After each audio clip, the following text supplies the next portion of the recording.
मुगाच्या डाळीची खीर आली उकळी. आणि हा त्याचं काय करायचंय? याला तडका द्यायचा. याला थोडं गरम करावं लागेल. थोडं गरम करायचं.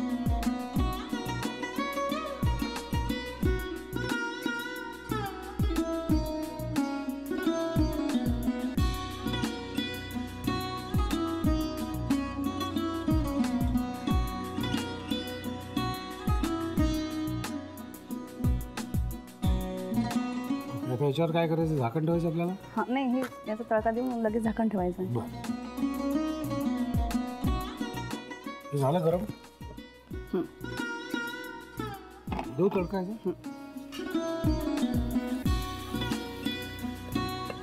अच्छा, तो वास त्याला लागायला पाहिजे काय? ओके. साजूक तुपाचा त्याला फ्लेवर येतो छान. हा, आणि खायला एकदम मस्त. आता हे रेडी टू ईट आहे.